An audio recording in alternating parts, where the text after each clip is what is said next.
Welcome to the S.J. Child Show, where a little bit of knowledge can turn fear into understanding. Enjoy the show.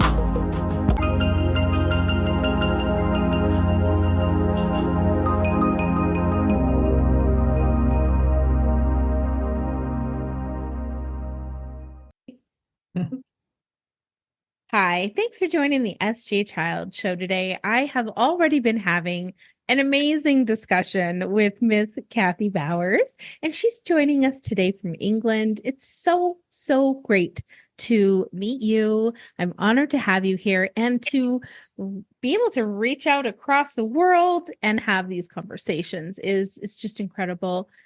How are you today? Thank you for coming and give us a little introduction about yourself.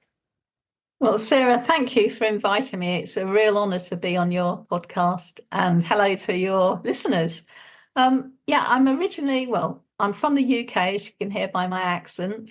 I'm a parent, which I was telling you earlier, of 3 fully grown adults and now a grandma of 2 wonderful boys, one of 16 months and the other of 7 years from my 2 sons. I've been working with children and families for over 40 years. I started off as a nursery nurse in schools, and I went to nurseries doing nannying jobs, living nannying jobs, agency work. So wherever there was children and families, I was involved with them. And then eventually I suddenly thought I want to do a bit more. So I went into social care and children's services. And I trained as a family support worker, which was working within the family's homes, and then a senior family support worker. And initially, it was just helping parents with small things like they want to put in a routine, a bedtime routine, or they weren't sure if they were when they should start feeding the babies, solid foods and things like that, or looking at what sorts of play would help children with autism, or all sorts, different types. And that was great because it meant that these short pieces of work, the families understood, they went off, and I never saw them again. But then social care thought, oh, this is a good group to use, because there was 29 of us. Let's use them to help with our families, which are more entrenched. And again, that worked quite well at first, because I could be with a family, depending on their needs, 6 months, a year, 3 months. So that was really good. I worked all the way through, and they got to know me and they felt supported by me. And then structures changed over the years. And then they suddenly decided, when I became a family practitioner, we're changing it now to just 6 weeks only for families. And I went, well, that's not enough for anything that's got a problem. And these are problem families, they've had children removed and they're repeating the pattern, and where you put me in to help them keep the family together and try and sort out the problem. But 6 weeks, would you tell everyone your problem and your story? No. They said, oh, well, maybe an added 3 weeks on some of your families. And I thought, this isn't going to work at all. So up to that point, I was doing more mentoring, and they were looking for me to give them advice. And I thought, it's okay if they agree with it, they'll do it. But if they don't agree with what I'm suggesting, they won't. So they'll remain stuck. So I qualified as a performance coach 2018, and I brought that into the mix. And I said, right, we're doing things differently now. You own it. This is your family, your children, your situation. And you have to take 100% responsibility for change to improve your situation. I'll ask you questions. I'll support you all the way through. And of course, you can ask me things, but I will not give you the solutions. You find them. And they went, oh, we don't sort of like this. And I said, well, that's the way it's working. And 70%, I was happy to hear, made changes so that things improve for themselves. And I was very disillusioned, though, still. And I kept on thinking, I'm sure I want to do more. Let's try and think about starting my own business, which was life change coaching. And the nice thing about that was I left 2020, and I didn't want to have problem families anymore, because I thought I've done that for years, and I wanted to work with families who were established with what they were doing. They were, they might have some issues, but they realized that they'd tried things and they were stuck. And I thought, oh, maybe we need a little help. Maybe we can speak to someone who's a coach that can help us look forward to. It was always communication. How can we communicate more? How can we improve our relationship with our children? And then looking at what boundaries were in place and what routines were in place. But the main thing was with all of them, because I do packages, which I do a free exploratory session first. And we talk about, just tell me a little bit about what's going on. And I tell them how I will support them. But the main thing is, when they do start working with me, we look at what is going on for them as parents first, because that's always that thing that's stopping us from doing things, from engaging. And it could be everyone's so busy working, and we've got outside pressure, pressure with our jobs, pressure in jobs that we don't necessarily like, and they're giving us too much work and we can't manage it and we're struggling, and we take it home and we don't sleep, and that impacts on our relationships with our partners and with our children. So it's important to look at that and look at self-care, because parents have to look at what self-care they're actually giving themselves and what quality time they're finding each day for themselves. Because if you as an adult can't put that in for yourself and look after your own needs and whatever's causing that that trouble, that stress, that anxiety, how can you do that to your children? You have to look after you and fix what's going on for you first. So that's what I'm about now, really. And I love it. I feel like it's my vocation. It's taken me years to get here, but I've got all the knowledge and things I've accumulated and the experience. And I've always liked people. I just find the human race fascinating, and everyone's got something to give. It doesn't matter where you come from. We can all learn from each other. And I felt with my families I worked for in the past, they were judged of who they were and where they were. And let's face it, when we get into a mess, we don't go up thinking, I'm going to do this because I want to get into a mess. It's just life gets you. You meet the wrong people. You get in a difficult situation and it's difficult to get out of. And so I always make sure that I listen to what the families are telling me first and offer individual coaching, because I don't have the two parents together because they're individuals and different upbringings and different beliefs of how parenting should be. So, that's the way it is. And I also do mentoring with parents and their teens, because teens want to be involved. They want to have their voice heard and have to be able to express. And that's all done online through my coaching. Wow. And it's so important that we are able to be able to access, especially for our teens, the availability to stand up for yourself, speak up your opinion about things, and I think that just recently in my own home, I've come to see the importance of letting my youngest have a little bit more independence in safe boundaries, of course, within her home than our first daughter. And of course, there's huge 12-year gap between the two, and there's so much in education, but, has come from all of that, which is fantastic. But seeing being able to see her stand up for herself. And even the other day, I won't go into the situation, but, we had asked her to do something. And at one point she said no and gave us the reasons why. And, we're her parents. And of course, we don't want to hear the word no, and we don't want to be argued with about things.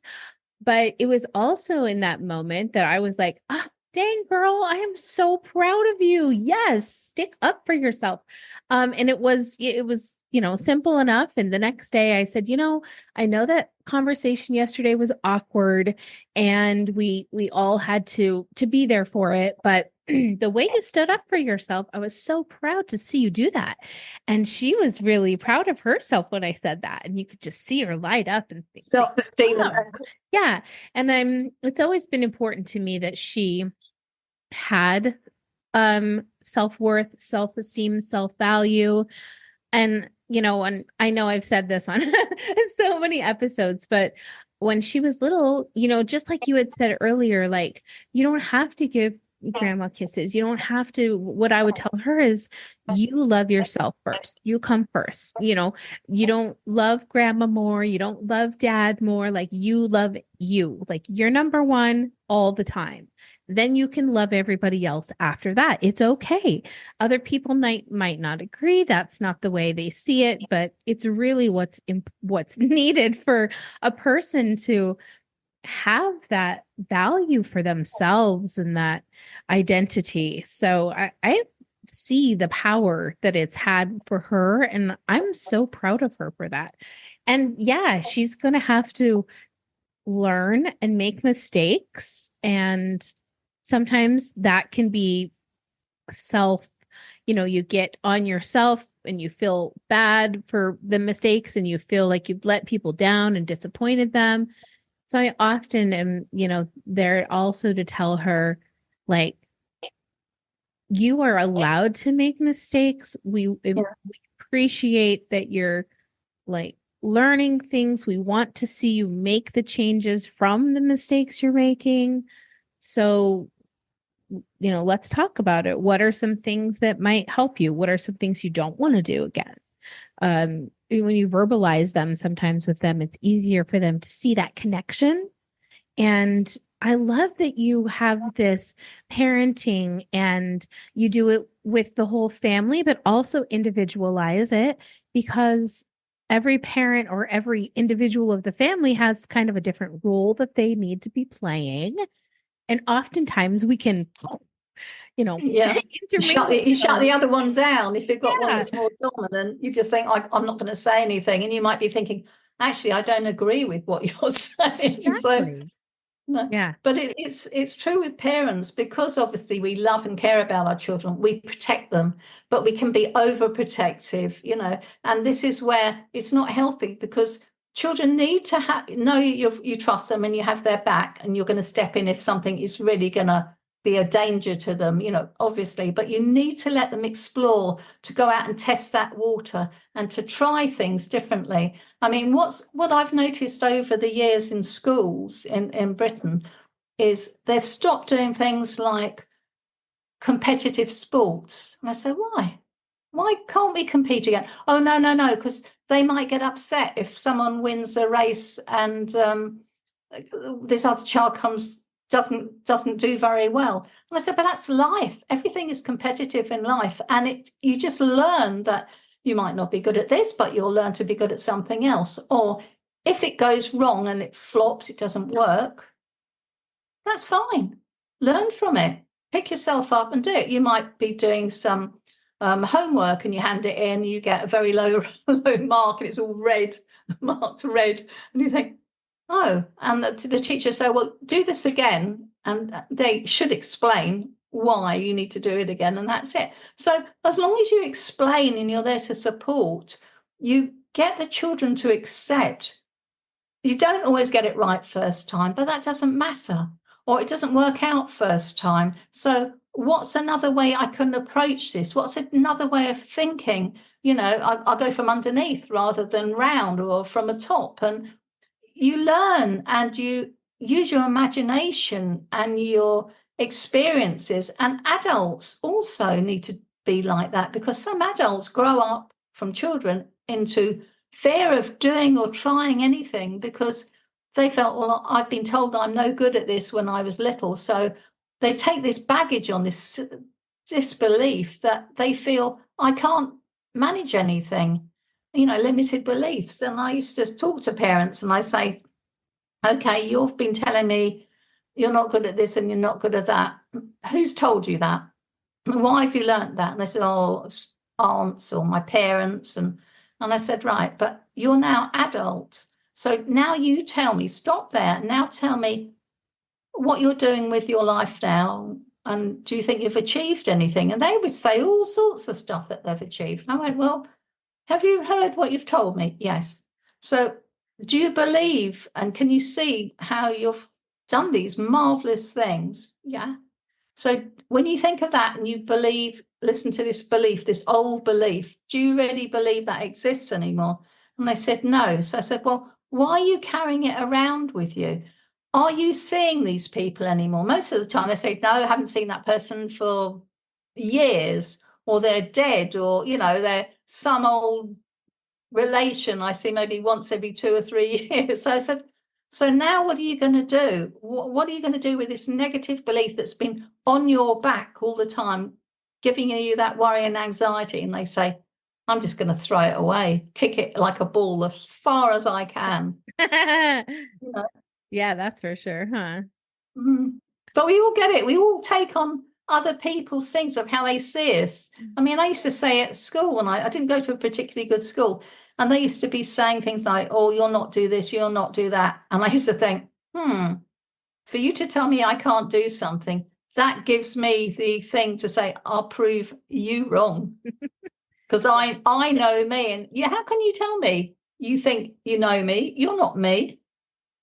It's so important too that when you have that kind of uh vibe about yourself, you can go up and show up in the world, and your kids also see that, be it they are children or adults even, they still see that, and they're able to, to hopefully have something to look forward to, or something to be mentored by. And what do you tell parents who you can clearly see that maybe their mindset or their idea of how to control the situation that's going on can be more harm than good? Well, I just have an honest conversation with them to really sort of say, put yourself in your child's eyes, your child's age group, and have someone say the things that you're saying or how you're acting to them. How would you feel? How would you feel about this situation? How would you understand it? How would you take it on?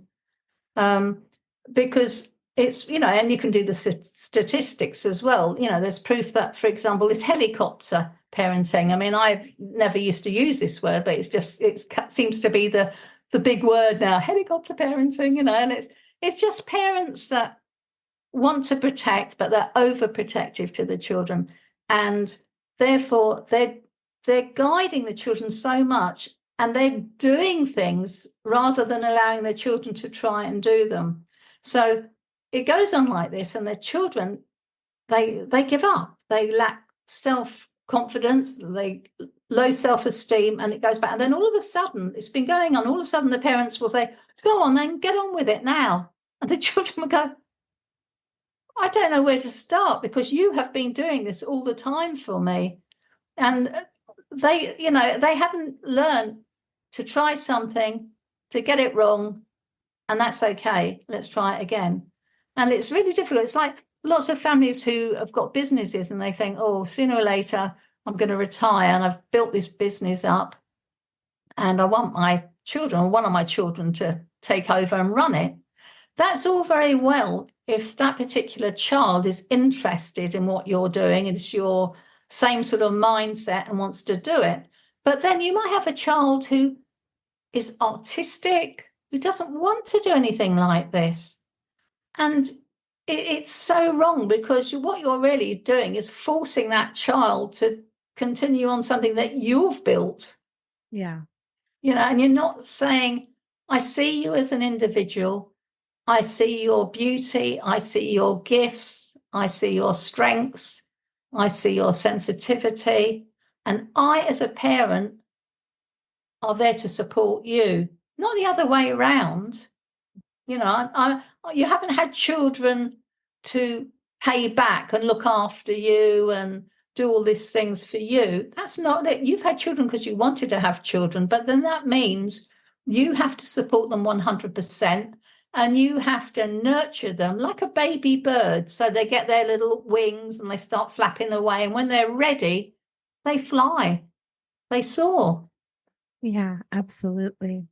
And it's so important too that I remember times when we would go, to the store and I'd say, okay, we'll pick things out here, you pay for it. And, no, I can't. I'm too afraid. And then the first time it was like, no, I'm going to do this. And now, now it's fine. And it's just those easy, simple steps. And even though, I think that and this came straight from Temple Grandin, who I'm sure you have heard of, maybe in the autism world. She is somebody who was diagnosed in the 50s, and was raised in that generation. But one thing that she always preaches and kind of tells people is to make your kids need to learn how to do things, like just like you said. You can't go to the store and always do everything that's involved and then someday be like, okay, go to the store, but you've never let them bag the groceries, you've never let them scan the coupons, you've never let them pay for anything. Like, they don't know how to do the steps if you're not kind of coaching them along the way. And you're almost like your kids coach, right? You're your kids coach when you're out in the world, and you need to just kind of show them. And I love that about my son, and because he has a harder time accessing the world, and we've been going to the same grocery store for his whole life, and luckily there are some people there who just love and support him. And when I bring him in, they know that I'm going to let him do a lot of these tasks for me. Yes. and Yeah. and they love, I can see them smiling in the background or something, and they know that, like, he's practicing life skills, and they're so supportive, and I'm so grateful for all of that. But it's so important that you start early. And I think, like you said, so many parents are afraid at this time. Like, yes, there's a lot of scary things. The world is a scary place. It's not a safe place. However, if you don't teach your kids how to be aware when they're in the world, how to be independent to get the things, or even ask a person for help, then they're going to be lost when you just send them out on their way.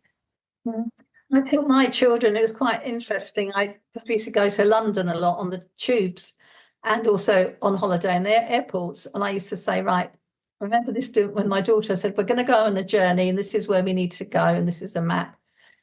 So I said, so where do we go from here, from our house to, and she said, oh, I said, do you know where the main station is? And she did, because obviously we'd been there a few times. So I said, well, I'm going to let you take me now. This is what we're going to do. And then when we got to she knew about the tickets and things because we had the cards to swipe.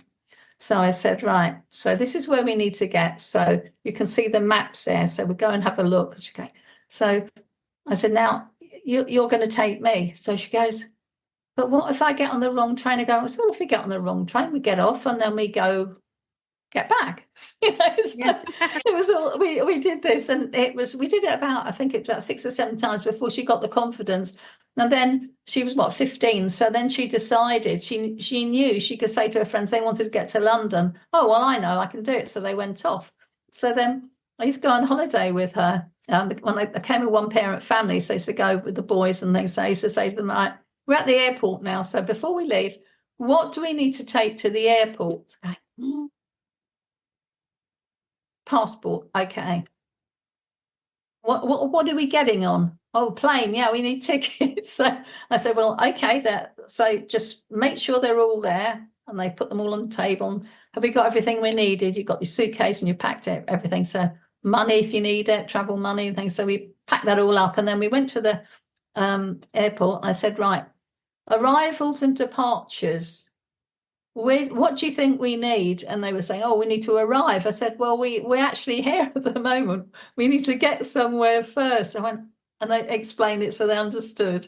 And then obviously the monitors, and they had the name of thing. I said, can you see all that? They said, yeah, and you can hear what's going on. So now we have to listen to find the plane and things. And they were so, pleased and thrilled with themselves. And then we got on the plane and they had to find where their seats were. And it was really, you could see that confidence. That was like, oh, I managed it. I did that. I said, you did really well. Yeah. I've only traveled with one child. So, and it was just me kind of, now that you're saying that, I'm like, oh, I'd like to go and do that again so that I can kind of turn it over, to her hands and let her kind of navigate. That would be really great. But and you can do that. How simple is that to do in your hometown, to set up a date that you just go and let the kids decide what to do and let them kind of choose and learn from their, what their decisions. And I Yeah, think that's so plan an fantastic. activity that they want to do. Yeah, Yeah. that's a great idea. Oh, that's so wonderful.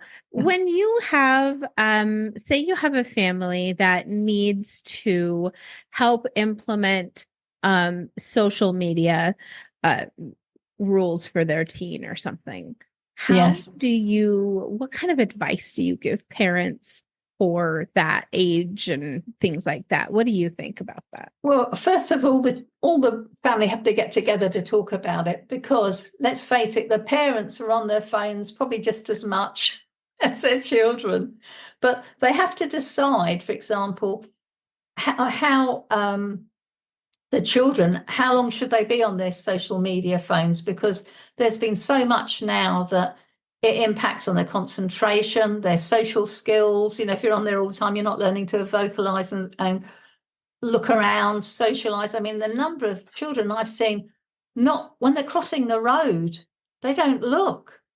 And you think that some of them have got headphones on as well, so they can't even hear the traffic. But some of them, even they haven't got headphones on, are oblivious that they're actually going across a road where the cars are turning. It's crazy. So you've Yeah. got to make sure, whatever age group they are, the younger ones, I don't believe little ones who are going to sort of preschool and infant school need a phone. They don't need it, because you're just taking them there and you're collecting them, and they're not allowed to use the phones in the school anyway.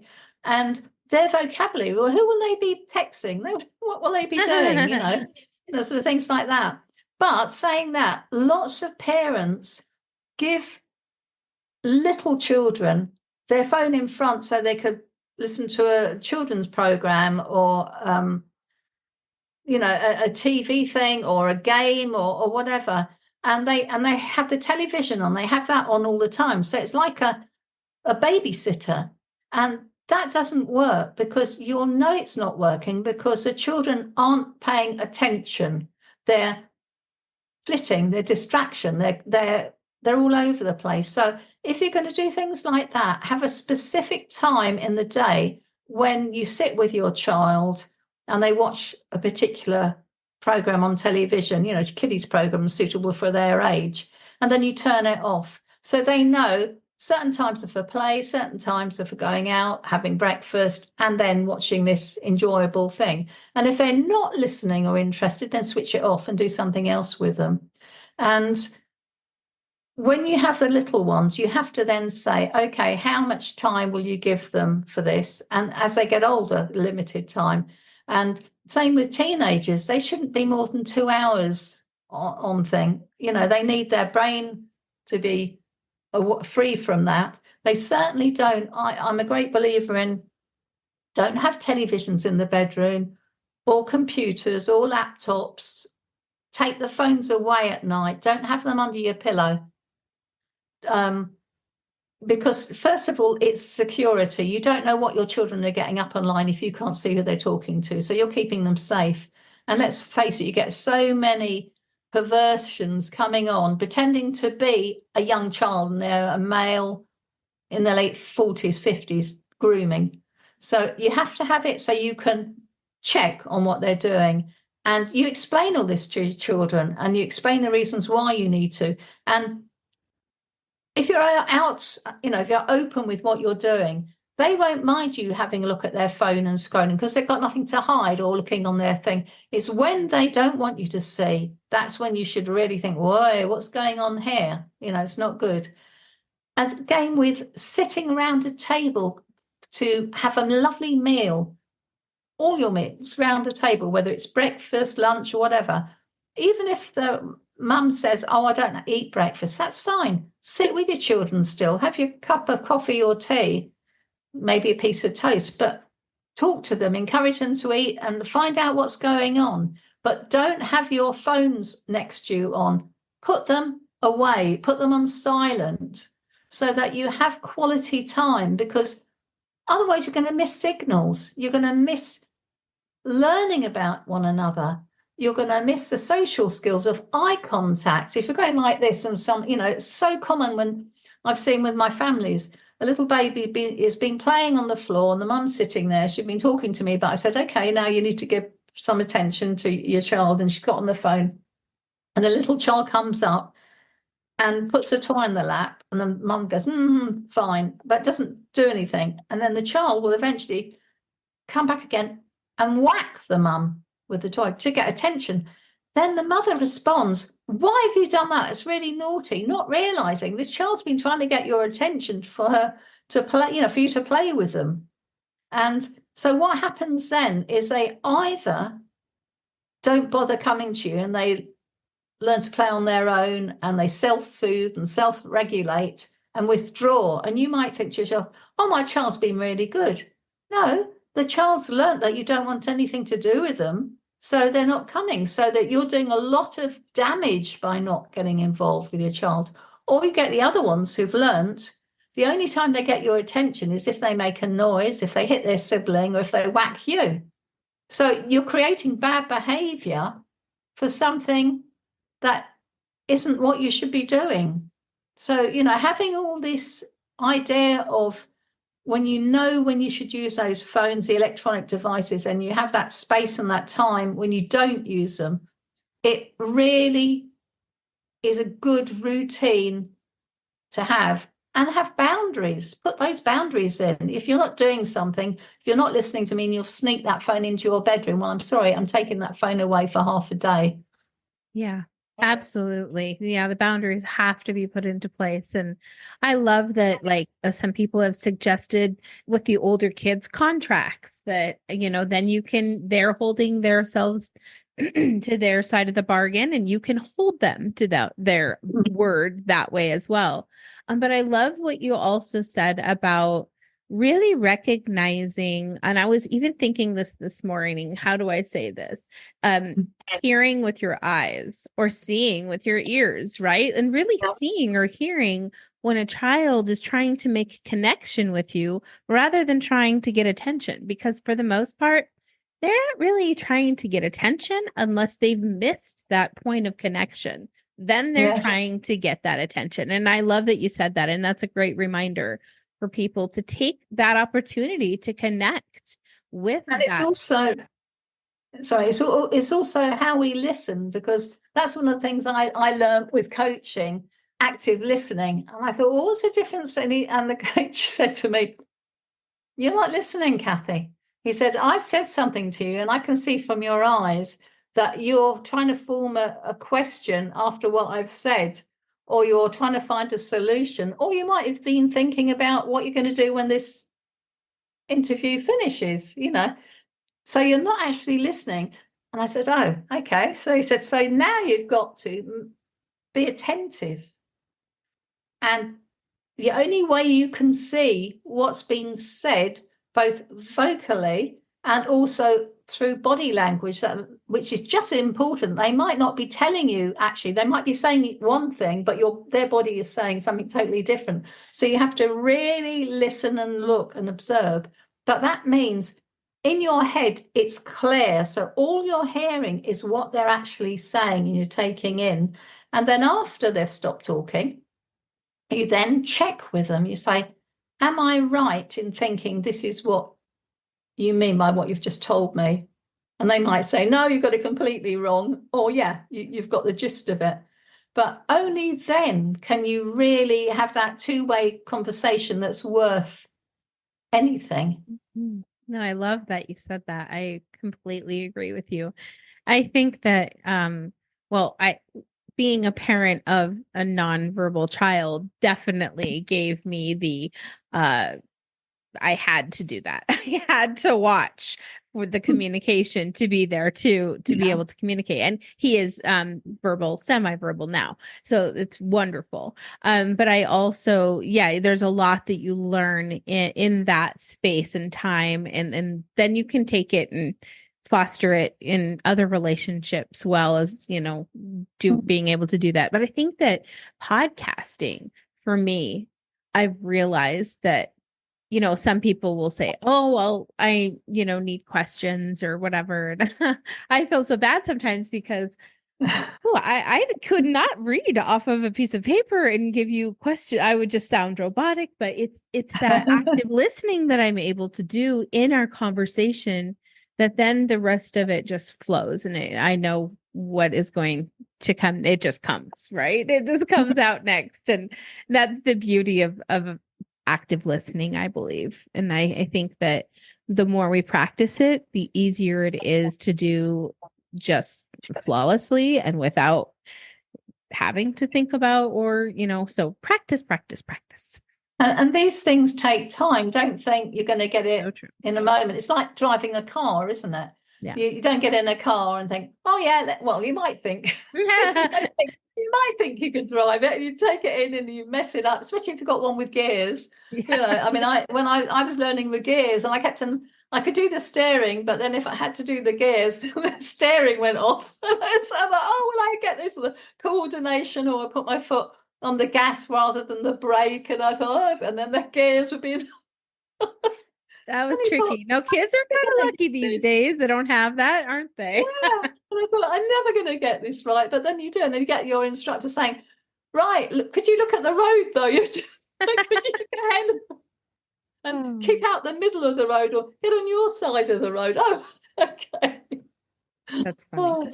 But that you have to practice it. You have to practice it just like everything else. And I completely agree. And it's when your kids also see that you're listening, they know, just like you said, when you put your phones down, when you make it apparent that you want to have these conversations with them that are meaningful, or sometimes that are awkward and uncomfortable. And then, like I said earlier, maybe go back afterwards and say, wow, that was a really uncomfortable conversation and you really handled it well. And, that's great practice for when you're going into the world and you need to tell your boss, no, I don't agree. Or you need to tell someone on a date, no, that's not going to happen. Like, those are the times where you're going to need to have these types of practices in action in the rest of your life. So good things for us all to practice, definitely. Well, all these things come with the typical relationship you're building from a very early age with your child, from a baby onwards. Keeping that communication going, showing them that you're always available to them, that they can come to you about anything, talk to you about anything, and you're non-judgmental. You're not going to shout down to them. You're not going to slap them around. You're not going to say, well, that's rubbish what you're saying. I don't agree. You don't know what you're talking about. No, don't even get that out of your mouth. Zip it, and same with, if there's disagreements and arguments, how you can only have an argument with someone if two of you join in. So don't, one of you steps out, and you're the adults, to step out, back off, and let things cool down. And then when you come back together, don't bring that up. Don't broach it. Just get on with, what's positive. And there's going to be times when you have to step in if they're dangerous things, and you have to really immediately come in. But if you can avoid nitpicking, picking on all the negatives, and focusing on what your children have done, because children do wonderful things, and they do really good things every day, small things that you don't even sort of say to them, wow, you were so good at, putting those plates in the dishwasher or whatever. You were so good at getting yourself ready today. You were quick. You listened to me. Thank you for listening to me, so that now we're on time to go to school or go out, do whatever. But we never say that to them. We'll immediately pick at something and say, immediately, this is no, but you have to learn to praise them and to show, because they want to the more you give them, the more you praise, the more you show that you respect them and see them really trying, they'll want to do it again. And we adults are the same. If you had your partner or someone from your family always slagging you and running you down, you can't do this, you done that, well, you'll feel terrible. Your day, if you have that from the word go, your day would be hell for the rest of the day, because you'll be thinking this in, am I really like that? Yeah.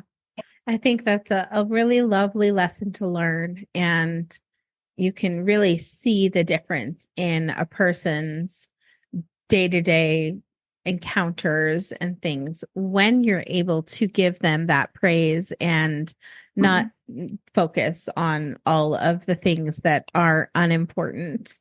And, I was in a conversation with someone, and I love this idea that when you really are coming up with a problem with your teen or child, really think about not what's happening right then in that moment, but what kind of a relationship are you going to want to have with them in 10 years, in 20 years? What does that look like?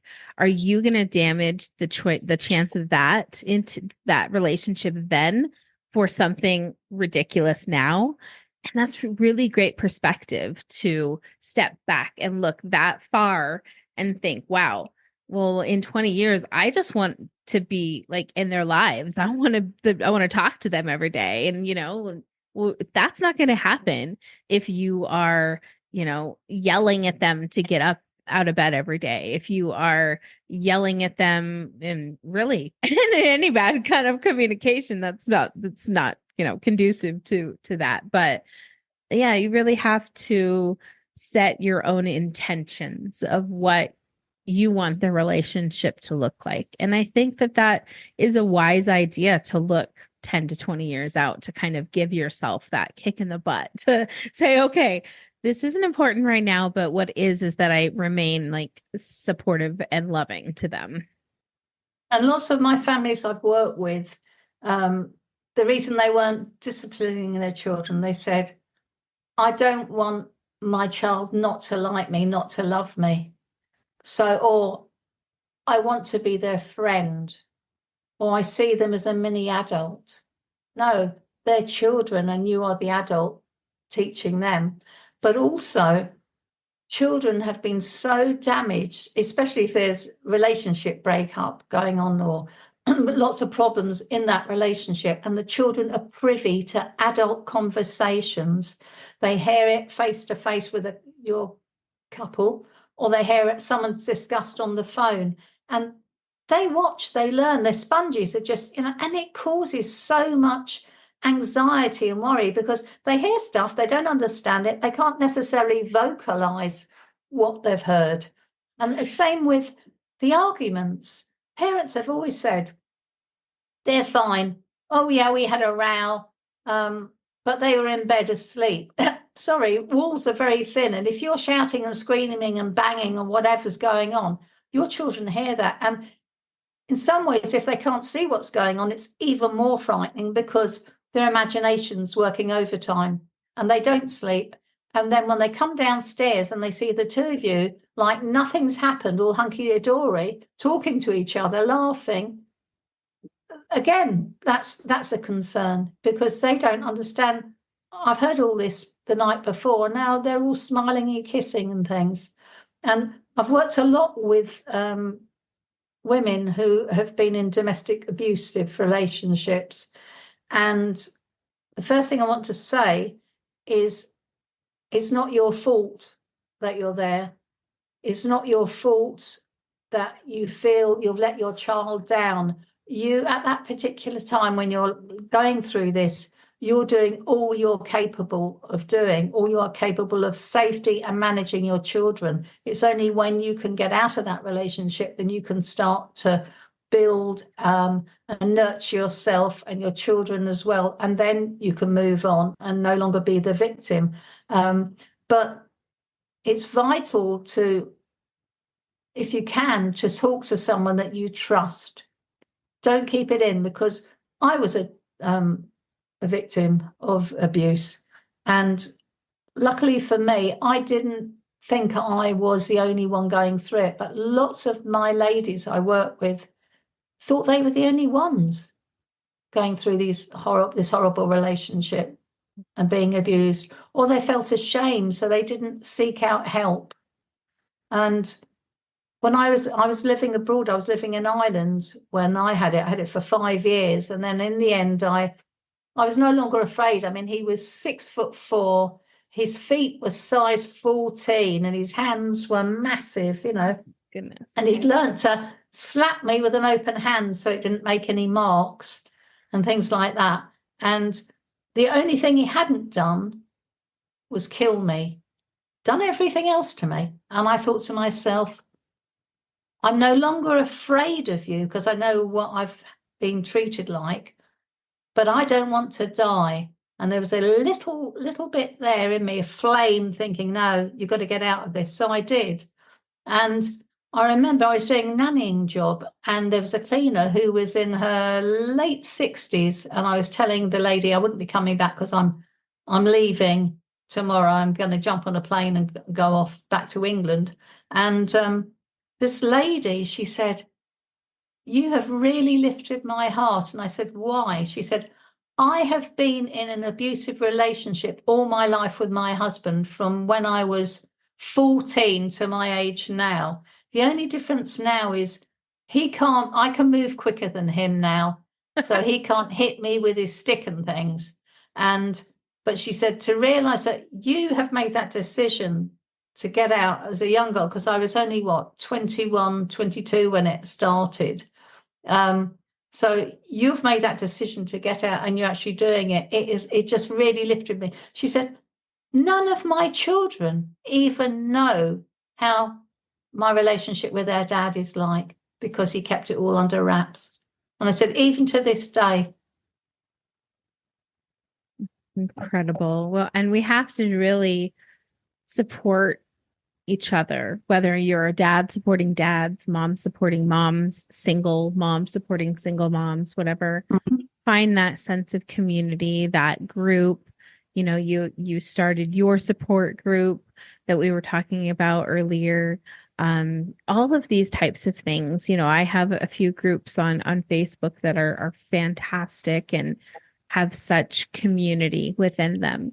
And it's so important that we are able to share these experiences with one another because there's so much learning and healing and helping that can be done in that process. So, yeah. Oh my gosh, it's been such a fantastic conversation with you today, Kathy.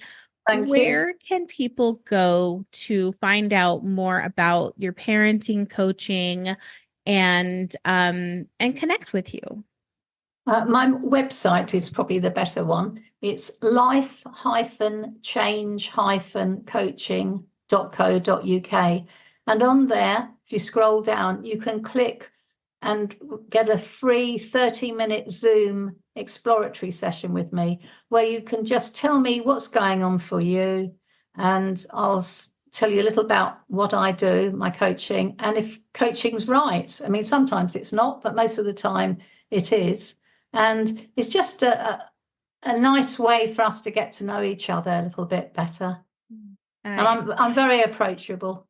I totally agree. And I was just going to say, I encourage anyone to just reach out to her, just to have a conversation. But just, if you're in the States, just remember I'm in the UK. So. That's right. There is a big time difference, everyone. So you guys call in the morning because it's evening time or vice versa, right? We got to figure that out. 6 o'clock now. Yeah. Oh my goodness. Well, I'm going to let you get to your evening. It is so nice to talk to you today. And I loved our conversation. And I really hope that we can stay in touch. Oh, definitely, Sarah. Thank you so much. Thank you. Thank you. We'll talk to you soon.